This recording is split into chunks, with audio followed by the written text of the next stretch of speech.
I still remember the exact shade of blue the sky was that morning. Perfect, cloudless, mocking me as I watched the movers carry the last of my possessions into a storage unit that cost more per month than I could afford. 3 suitcases and a handful of photo albums. That's what 18 years of marriage had been reduced to. "Sign here, Mrs. Nakamura," the storage facility manager said, sliding a clipboard across the counter. Ex-Mrs. Nakamura. I wanted to correct him, but I just scribbled. My signature, Amara Nakamura, soon to be Amara Wilson again, and handed back the pen. My wedding ring was still leaving a pale indentation on my finger, though I'd removed it weeks ago. "Have a nice day," he said, not meeting my eyes. People never did anymore. Divorce carried a stench of failure that made others uncomfortable. Before we jump back in, tell us where you're tuning in from, and if this story touches you, make sure you're subscribed, because tomorrow, I've saved something extra special for you. I walked out to my car, a 9-year-old Toyota Corolla that David had generously let me keep in the settlement. The same David who drove away in our Mercedes, who kept our oceanfront home in La Jolla, who somehow convinced the judge that his highly successful investment firm had suddenly become financially distressed, right before our divorce proceedings. The same David who had cheated on me with his 26-year-old assistant while I was undergoing chemotherapy 3 years ago. I slid into the driver's seat, tossed my purse onto the passenger side, and rested, my forehead against the steering wheel. I wasn't going to cry. Not again. My tears had dried up somewhere between finding their explicit texts and watching David's lawyer systematically dismantle my life in court. My phone buzzed. I ignored it.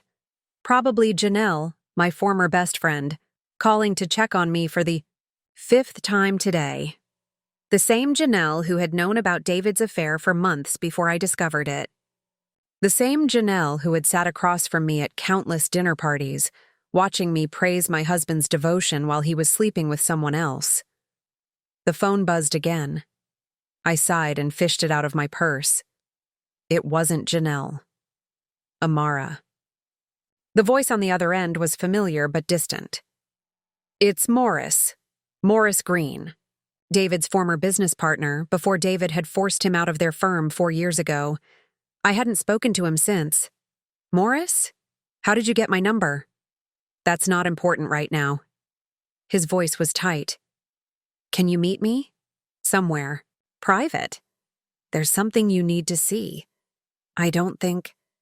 "It's about David. About money he's been hiding." My heart stuttered. "What are you talking about?" Not over the phone. His voice dropped to a whisper. "The Westview Hotel, room 507. 1 hour." He hung up before I could respond. I stared at my phone, my hands trembling slightly. Morris and David had ended their partnership bitterly. I remembered the accusations, the threats of lawsuits, the vicious comments David had made about Morris's mental stability. "The man's gone off the deep end," he'd told me. "Stay away from him." But Morris had always been kind to me. And right. Now, I had nothing left to lose. The Westview was a mid-range business hotel downtown, the kind of place that charged too much for parking and had perpetually sticky conference room tables. I knocked on the door of room 507, half expecting to find Morris in a state of paranoid delusion, wall covered in newspaper clippings connected by red string. Instead, he looked remarkably normal. Older, grayer, but with the same keen intelligence in his eyes that I remembered. "Thank you for coming," he said, ushering me in. The room was a standard business suite, but Morris had set up a laptop on the desk and had several folders neatly stacked beside it. "What's this about, Morris?" He gestured for me to sit. "I've been watching David for years, ever since he pushed me out."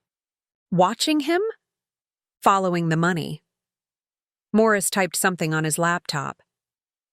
"Did you know that about 6 months before he filed for divorce, David created a series of shell companies, transferred significant assets?" My stomach clenched. His business was failing. That's what he told the court. Morris's laugh was bitter. His business was never failing, Amara. That was a lie he constructed to hide assets from you. But the financial statements were fabricated. Morris turned the laptop toward me. Look. The screen showed a complex diagram of companies, arrows connecting them in a web that made my head spin. I don't understand. David created a network of shell companies, mostly in the Cayman Islands and Switzerland. He's been funneling money through them for years. Morris clicked through several spreadsheets. But 6 months before your divorce, the transfers increased dramatically. I leaned closer, trying to make sense of the numbers. How much are we talking about? Morris looked me directly in the eyes. Based on my calculations, just over $2 billion. The room tilted slightly. That's impossible. David is successful, but he's not a billionaire. That's what I thought too. Until I found this. Morris opened a folder and pulled out a sheet of paper. Do you recognize this signature? I stared at the document. It was a transfer authorization for something called Project Phoenix, and at the bottom was David's distinctive signature. The amount listed was $50 million. Where did you get this? I have contacts at the bank, people who owe me favors. Morris's expression was grim. David wasn't just hiding money from you, Amara. He was hiding it from everybody. The IRS, the SEC, his investors. Why are you showing me this? I asked, though I already knew the answer. Because he destroyed me too. Morris's voice hardened. Pushed me out of my own company, made me look like a fool, ruined my reputation in the industry. And then he did the same to you. He was right. David had systematically stripped away everything that mattered to me. My home, my financial security, my social standing. Even my dignity. What am I supposed to do with this information? I asked. The divorce is final. He's already won. Morris smiled then, a thin, dangerous smile that sent a chill down my spine. That's where you're wrong. The divorce settlement was based on fraudulent financial disclosures. With this evidence, you could not only reopen the case, but possibly press criminal charges. I stared at the spreadsheets, the documents, the proof of my husband's betrayal. It was overwhelming. But beneath my shock, something else was stirring. A cold, clear anger I hadn't allowed myself to feel until now. There's something else, Morris said, sliding a USB drive across the desk. Account numbers, passwords, everything. You need to access one of the offshore accounts. I picked up the small black drive, surprisingly heavy in my palm. Why this one? Because it's the one he set up in your name. My head snapped up. What? It's a common tactic. He created an account using your identity, your social security number. If it was ever discovered, you'd be the one held responsible. That's insane. But it was exactly the kind of calculated cruelty David was capable of. The account currently holds approximately $340 million. Morris closed his laptop. And legally, it's in your name. I felt lightheaded. The numbers were incomprehensible. Are you suggesting I take it? I'm suggesting you take what's rightfully yours, and perhaps a bit more as compensation for what he's put you through. I slipped the USB drive into my pocket, my mind racing. This seems too easy. Oh, it won't be easy, Morris warned. David has layers of protection, powerful friends, but he's not infallible. He made one critical mistake. What's that? He underestimated you. Morris was right. David had always underestimated me, treated me like a decoration, a convenience, someone too trusting and naive to question him. Even during our divorce, he'd been smug, confident that I would accept whatever crumbs he decided to throw my way. What happens if I do this? I asked. If I access this account? You'd have resources, power, the ability to fight back. Morris gathered his papers. But you'd need to act quickly and carefully. I stood up, suddenly decisive. I need time. To think. Don't take too long, Morris cautioned. Now that the divorce is final, David might start consolidating these accounts, moving money around. Your window of opportunity is closing. Outside the hotel, I sat in my car, the USB drive burning a hole in my pocket. My entire adult life had been shaped by David, his wants, his needs, his ambitions. I'd supported him, believed in him, defended him to others. And all the while, he'd been calculating exactly how to discard me when I was no longer useful. I started the engine and pulled out of the parking lot. Instead of turning left toward my new apartment, a depressing one-bedroom in a building with perpetually broken elevators, I turned right, toward the ocean. The beach was nearly empty this late in the afternoon. I walked along the water's edge, the USB drive clutched in my hand. Every step I took, I remembered something else David had taken from me. The fertility treatments we'd abandoned because they interfered with his work schedule. The painting, career I'd put on hold to entertain his clients. The family heirlooms he'd insisted we sell to invest in his business ventures, a business that had apparently made him a billionaire. Preparing and narrating this story took us a lot of time, so if you are enjoying it, subscribe to our channel. It means a lot to us. Now back to the story. The sun was setting when I made my decision.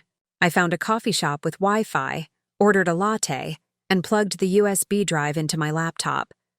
The files were organized meticulously: account numbers, passwords, transfer protocols, everything I would need to access the money. I hesitated, my finger hovering over the keyboard. What I was considering wasn't just risky, it could be illegal. But then I remembered David's face in court, the satisfied smirk as the judge accepted his claims of financial hardship. I remembered the casual cruelty with which he'd informed me that I would need to move out of our home within 30 days. I entered the first password. A banking interface appeared on my screen, requesting secondary authentication. Following Morris's instructions, I entered the verification code. The system processed for a moment, and then the account balance appeared. 342,678,591. My breath caught in my throat.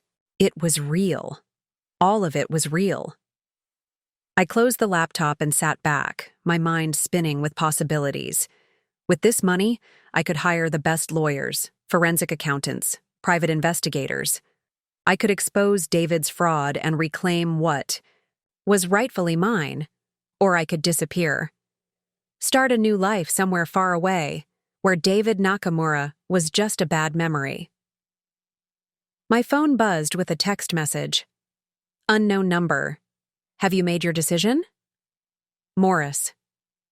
I hadn't given him my phone number, which meant he'd had it all along. Another piece of information that didn't quite fit. I typed back, yes. 3 dots appeared, then, be careful who you trust, Amara. Even me.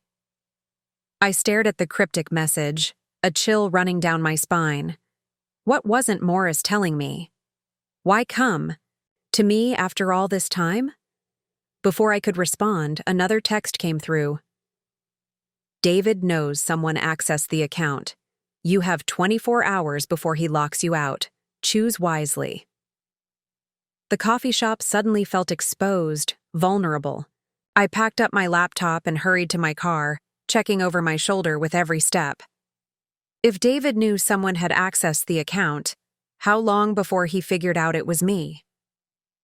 As I started the engine, I noticed a black SUV with tinted windows pull into the parking lot. It stopped directly behind me, blocking my exit. My heart pounded as a tall figure emerged from the driver's side. Even in the fading light, I recognized the silhouette immediately. David. He walked toward my car with the confident stride of a man accustomed to getting his way. I had seconds to decide: confront him or flee. I locked the doors just as he reached for the handle.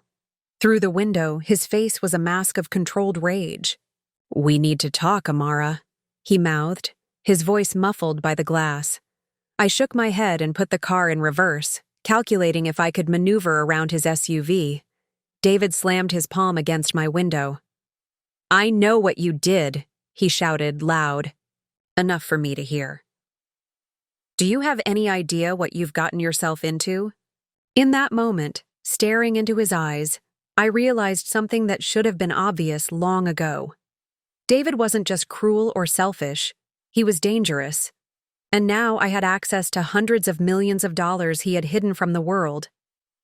Had to make a choice. And I had to make it now.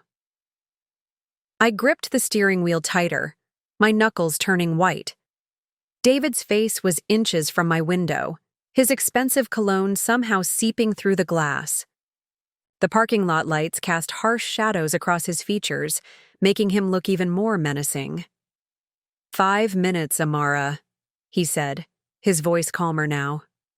"Just give me 5 minutes." I shook my head again. Every instinct screamed at me to get away from him. I put the car in drive and jerked forward, forcing David to step back or be hit. With a quick turn of the wheel, I managed to squeeze past his SUV and accelerate toward the exit. In my rearview mirror, I could see him standing there, watching me leave. He didn't chase me. He didn't have to. David always had a contingency plan. Drove aimlessly for nearly an hour, taking random turns, doubling back occasionally to ensure I wasn't being followed. My phone kept buzzing, texts from David, from Morris, even one from Janelle. I ignored them all. Finally, I pulled into the parking garage of an upscale hotel I couldn't afford. But with $342 million potentially at my fingertips, perhaps I could. The thought made me dizzy. In the privacy of a hotel room I paid for in cash, I opened my laptop again. The banking interface was still there, the balance still showing numbers that seemed impossible. I scrolled through the transaction history, trying to make sense of the patterns. Most of the deposits came from entities with generic names: Phoenix Global Holdings, Meridian Investments, Blue Horizon Partners, companies that probably existed, only on paper. The money had been flowing in steadily for years, long before our marriage began falling apart. I remembered the nights David had worked late, the mysterious business trips, the hushed phone conversations that ended abruptly when I entered the room. All this time, he'd been building his secret empire, preparing for a future that didn't include me. A new text from Morris appeared on my phone. "Did he find you?" I hesitated before responding. Morris's warning echoed in my mind. "Be careful who you trust, even me." Why had he helped me? What was his real agenda? I typed back, "No, I'm safe. What's his next move?" The response came quickly. "He'll freeze the accounts. Transfer what you can now." My fingers hovered over the keyboard. If I transferred the money, there would be no going back. I would be crossing a line from victim to, what? Thief? Vigilante? Or just a woman reclaiming what should have been hers all along. Another text from Morris. "There's a secondary account. Cayman National Bank. Instructions in folder contingency."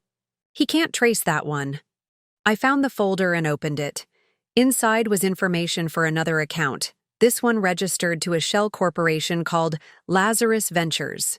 According to the documents, I was listed as the beneficial owner, though I had never heard of it before today.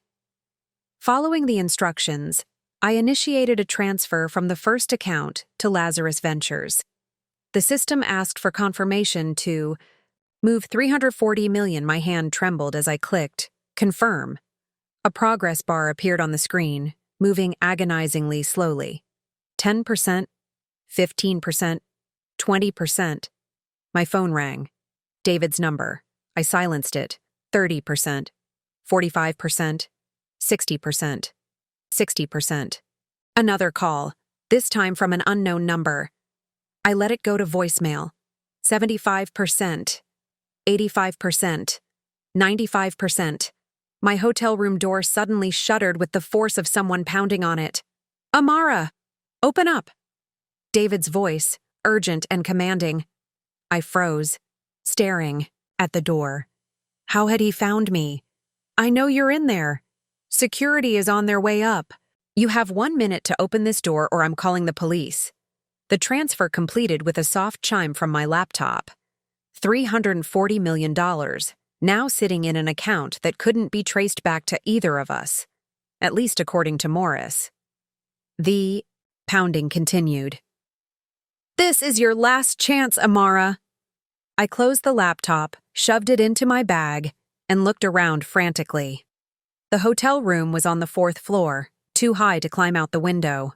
The only exit was through the door, where David was waiting, or was it? I rushed to the bathroom and locked the door behind me. In older hotels like this one, the bathrooms often connected to adjacent rooms for families traveling together. I examined the wall, looking for a second door. There wasn't one. The main door splintered as David forced his way in. I heard his footsteps, deliberate and unhurried. Hiding in the bathroom? Really, Amara? His voice was closer now. We're not children playing hide-and-seek. I looked around desperately for anything I could use as a weapon. Nothing but miniature shampoo bottles and fluffy towels. I know about Morris, David continued, his voice just outside the bathroom door. I know he contacted you. Whatever he told you, whatever he convinced you to do, it's not what you think. I pressed myself against the wall, heart pounding. Go away, David. Not until we talk. A pause. Morris has his own agenda. He's been planning this for years. Planning what? To expose your fraud? To help me get what I deserve? David laughed, a sound devoid of humor. Is that what he told you? That he's your white knight, helping the wronged? Wife get justice? Another pause. Did he tell you about Project Phoenix? I remembered the document Morris had shown me, with David's signature authorizing a $50 million transfer. The offshore account? Project Phoenix isn't an account, Amara. It's a person. My breath caught. What are you talking about? Open the door. Please. Something in David's voice had changed. The commanding tone was gone, replaced with something that sounded almost like fear? Against my better judgment, I unlocked the bathroom door. David stood there, his perfect suit rumpled, his normally immaculate hair disheveled. He looked like he hadn't slept in days. You made the transfer, he said. It wasn't a question. I nodded. To Lazarus Ventures? I nodded again, unnerved by his knowledge. David closed his eyes briefly. Then it's too late. Too late for what? Morris doesn't care about you, Amara. He's not trying to help you get justice. He's using you to get to me, to get to the money. Why should I believe you? After everything you've done? Because despite what you think of me, I never wanted to hurt you. David ran a hand through his hair. The divorce, the settlement. I was trying to protect you. I laughed bitterly. Protect me? By taking everything? By leaving me with nothing? While you hid billions? Yes! His vehemence startled me. If you had no connection to my finances, if you appeared to be just another discarded ex-wife with a modest settlement, you'd be safe. No one would look at you twice. Safe from what? David moved to the window, checking the street below. Morris isn't a victim, Amara. He's not some wronged business partner I pushed out. I discovered he was embezzling funds, laundering money for some very dangerous people. When I confronted him, he threatened to implicate me unless I kept quiet. Shook my head, unwilling to believe him. More lies. You're trying to manipulate me just like you always have. Think about it, David urged. Why would Morris help you? Out of the goodness of his heart? Because he suddenly developed a conscience after 4 years of silence? Because you destroyed his life too, I shot back. Did I? Look him up. See what Morris Green has been doing. Since he left our firm. The companies he's connected to. The people he associates with. A seed of doubt took root in my mind. Morris's assistance had seemed too convenient, his knowledge too comprehensive. And that cryptic warning, be careful, who you trust, even me. What's Project Phoenix? I asked again. David hesitated. A deal that went wrong. Very wrong. Russian investors, cryptocurrency, a series of shell companies that were supposed to be untraceable. Morris set it up, convinced me to get involved. When I realized what was really happening, who we were really dealing with, I tried to back out. And they don't let people back out, Amara. David's voice was tight with barely controlled panic. The money you just transferred? It wasn't really mine. Or ours. It belongs to people who have been looking for it for a very long time. My stomach dropped. What are you saying? I'm saying that Morris just used you to steal $340 million from the Russian mafia. And now they'll think we did it together. I sank onto the edge of the bathtub, my legs suddenly unable to support me. That's insane. You're making this up to scare me. Check your phone, David said quietly. The unknown number that called you, while you were making the transfer. Listen to the voicemail. With trembling fingers, I pulled out my phone and played the voicemail. Morris's voice filled the bathroom. Amara, if you're hearing this, the transfer is complete. I've already moved the funds from Lazarus Ventures to our final destination. David can't touch it now, and neither can you. Consider this payment for services rendered. You've been very useful. The message ended. I looked up at David, my mind, struggling to process what was happening. He used me, I whispered. He used both of us. David checked his watch. And we don't have much time. The men looking for that money will trace the transfer to this hotel. We need to leave. Now. We? I stood up, anger flaring again. There is no we, David. You ruined my life, remember? You took everything from me. And I'll explain why, I promise. But right now, we need to go. He held out his hand. Please, Amara. Trust me one last time. I stared at his outstretched hand, the same hand that had signed our divorce papers, that had caressed another woman while I was fighting cancer, that had systematically dismantled the life we'd built together. Where would we go? I have a place. Somewhere safe. Somewhere Morris doesn't know about. And the money? David's expression hardened. Forget about the money. It's gone. If we're lucky, that's all we'll lose. A cold realization washed over me. Morris set me up to take the fall. Yes. If anything goes wrong, all evidence will point to you making the transfer. Your name, your identity. And what about you? You're just as implicated. I've been careful. There's nothing connecting me directly to those accounts. David checked his watch again. We have maybe 10 minutes before they get here. They? The people Morris works for, the ones who've been hunting me for months. I tried to think rationally through the fear clouding my mind. If David was telling the truth, I was in danger, serious danger. But if he was lying, going with him could be walking into another trap. How do I know you're telling the truth? I demanded. David reached into his pocket and pulled out his phone. He pulled up a photo and showed it to me. It was Morris, sitting at an outdoor cafe with a man I didn't recognize. The date stamp showed it was taken 2 weeks ago. That man with Morris is Anton Petrov. He's not someone you want to know. David swiped to another photo. This one showing the same man entering a building with 2 armed guards. These people don't negotiate, Amara. They don't listen to explanations. Once they think you've taken something from them, your life expectancy is measured in hours, not years. I took a deep breath, weighing my options. Stay and risk confronting. Whoever was coming after the money, or go with David, the man who had betrayed me in every way possible. If I go with you, I said slowly, what happens next? We disappear. At least until I can fix this. Fix it how?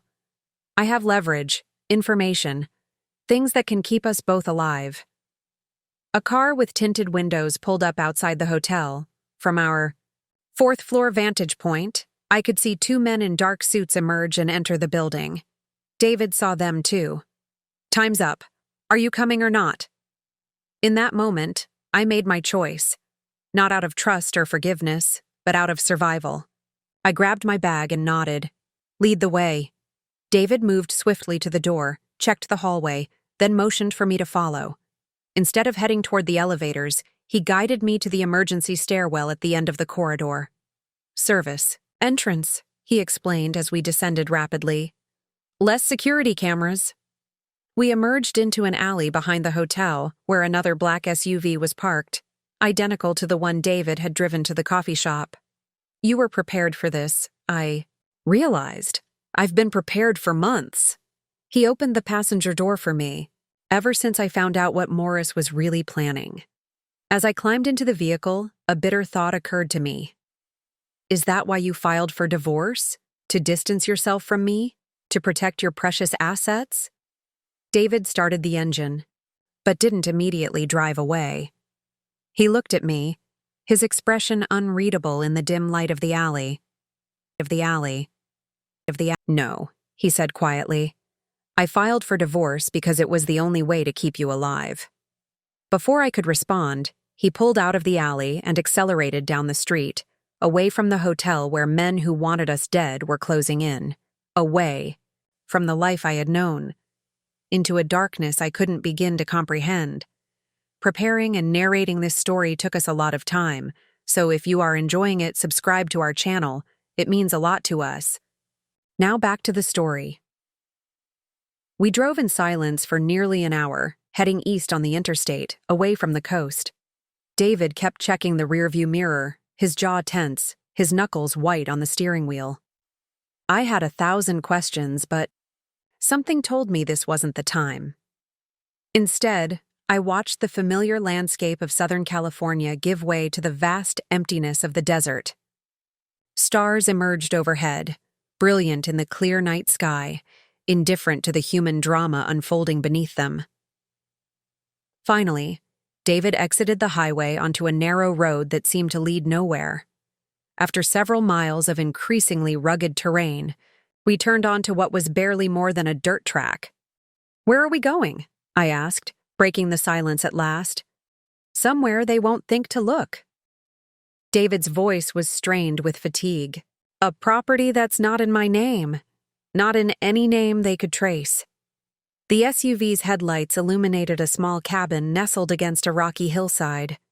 It was simple, rustic, with a covered porch and windows shuttered against the desert night. Nothing like the luxurious homes David usually preferred. I bought this place years ago, he explained as we pulled up. Before we met. Before Morris. Before everything went wrong. Inside, the cabin was Spartan but clean. A wood stove in one corner, a kitchenette along one wall, a door that presumably led to a bedroom. No television, no computer, no visible connection to the outside world. There's a generator out back, David said, flipping on a light switch. Solar panels for basic electricity. Well, water. We can stay here as long as necessary. And how long is that? I set my bag down, suddenly aware of how exhausted I was. What's your plan, David? Hide in the desert forever? He sank into a chair, the weight of our situation visibly pressing down on his shoulders. For the first time, I noticed the gray in eye. His hair, the lines around his eyes that hadn't been there before our separation. Not forever, he said. Just long enough to negotiate. Negotiate what? With whom? With Petrov, with his employers. David rubbed his face. I have something they want even more than the money. And what's that? David looked at me, his eyes dark with something I couldn't read. Proof of who they are, what they've done. Names, dates, account numbers. Everything the FBI would need to dismantle their entire operation. I stared at him. You've been gathering evidence against the Russian mafia? Are you insane? It was insurance, protection. If anything went wrong? Well, something definitely went wrong, I said bitterly. Morris stole hundreds of millions of dollars and framed me for it, I'd say that qualifies as wrong, wouldn't you? This isn't a joke, Amara. David's voice was sharp. These people kill without hesitation. They destroy lives as easily as you or I would swat a fly. The only reason we're both still alive is because they think we have their money. But we don't. Morris does. Yes. And once they figure that out, our only value will be the information I've collected. I paced the small room, trying to make sense of everything. So, your plan is to trade this evidence for our lives? And then what? We just go back to our separate ways? You to your billions and me to my crappy apartment? My plan, David said quietly, is to keep you alive. After that? I don't know. I stopped pacing and faced him directly. No more lies, David. No more manipulation. I want the whole truth. Why did you really file for divorce? Why did you take everything from me if you were trying to protect me? David was silent for a long moment. When he spoke, his voice was heavy with regret. Cheat? Started 4 years ago? Morris introduced me to some new investors, Russians with seemingly unlimited funds. The returns were incredible. Too incredible, as it turned out. I began to suspect the money was dirty, laundered from various criminal enterprises. And you didn't back out immediately? David's laugh was hollow. I tried. That's when I discovered how deep Morris was in with these people. He threatened to implicate me, to make it look like I was the mastermind. So you pushed him out of the firm instead. Yes. I thought if I could distance myself from him, wind down the Russian investments gradually, I could extract myself without raising suspicions. David shook his head. I was wrong. Morris had already told them I was skimming money, hiding their profits in secret accounts. Were you? No. But Morris made it look like I was. He created those accounts, forged my signature, manufactured a paper trail that led directly to me. I sat down across from him, processing this information. And the divorce? David met my eyes. When I realized what Morris had done, I knew they would come after me, and they would use anyone close to me as leverage. You were the most obvious target. So you divorced me to protect me, I said flatly, not bothering to hide my skepticism. I divorced you to make you seem worthless to them. A discarded wife with no access to my finances, no knowledge of my business dealings. Someone they would have no reason to harm. David's voice broke slightly. I didn't just take everything from you, Amara. I gave up everything that mattered to me. I wanted to believe him. Part of me. The part that remembered the man I had fallen in love with. The man who had held my hand through chemo, who had read poetry to me on our anniversaries, desperately wanted his explanation to be true. But the other part, the part that had discovered his betrayal, that had watched him systematically dismantle my life in court, could not forget so easily. And the affair? I asked coldly. Was that part of your protection strategy too? David flinched as if I'd slapped him. No, there's no excuse for that. I was weak, selfish, terrified of what was happening, what might happen to you because of me. I thought if you hated me, if you truly wanted the divorce, it would be easier. Easier for whom? Not for me. I know. He looked down at his hands.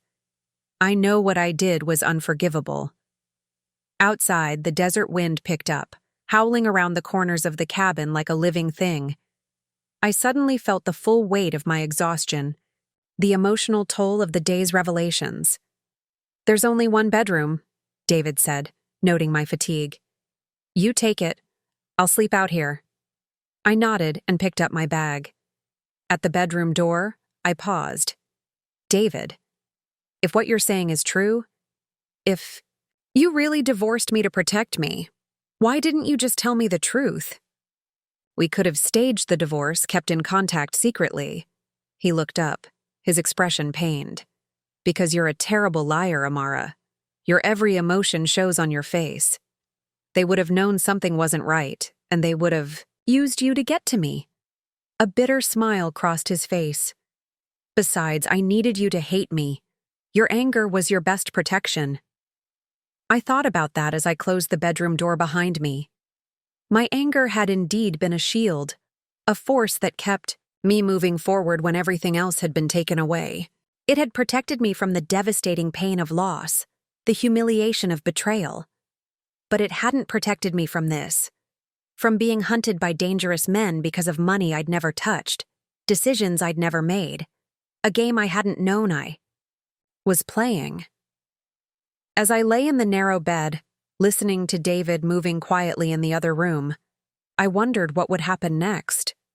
Could I trust him again, after everything? Did I even have a choice?